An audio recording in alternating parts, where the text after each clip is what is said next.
Are able to report, unfortunately, that Apple is confirming that Steve Jobs has passed away after a battle with pancreatic cancer.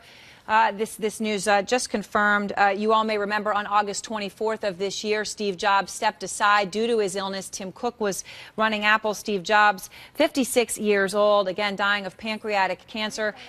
This is a man who really stood for American exceptionalism, was the man who created the Mac, the iPod, the iPhone, the iPad, all of that.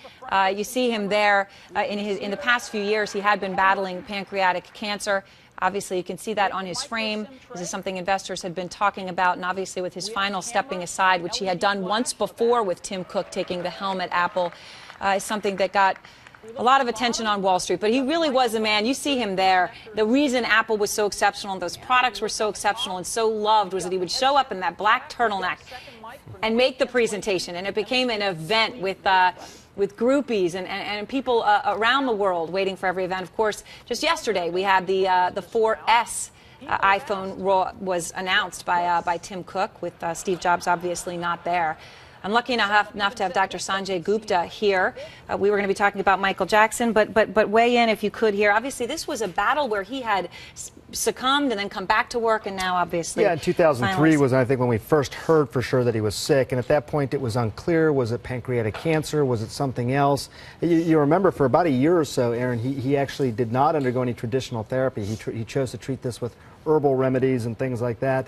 But then in 2004 started getting therapy in earnest at that point, subsequently getting a liver transplant a few years later. That was made a lot of news at that point because, you know, there was so much unknown about his health at that point. He got this liver transplant with really no fanfare, hardly any press coverage. People found out about it after the fact, and like you said, he appeared to be recovering. He got really thin, you remember, and he said he dismissed right, and he said this was a hormone imbalance. He never came right out and said this was pancreatic problem or pancreatic cancer specifically.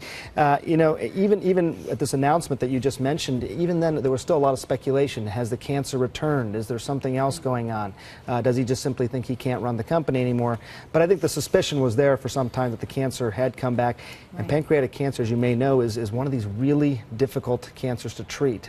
People had thought, I mean, it was sort of an amazing story that he had been able to fight it off for so long. That's right. And the liver transplant, for example, a somewhat unconventional, not common therapy for pancreatic cancer. Doesn't work in everybody, but in his case, because he returned, they thought maybe he fell into the rare few category where he actually got a significant benefit from that. And maybe he did for a period of time, but I tell you, you know, in the medical community, we've been following this along for some time, and sort of since it was more confirmed that he had the pancreatic cancer, we just don't have great treatments for that at this point. And, you know, 5-year survival is even limited, and we're talking about his case, 8 years at least. 2003, I think, is when the diagnosis was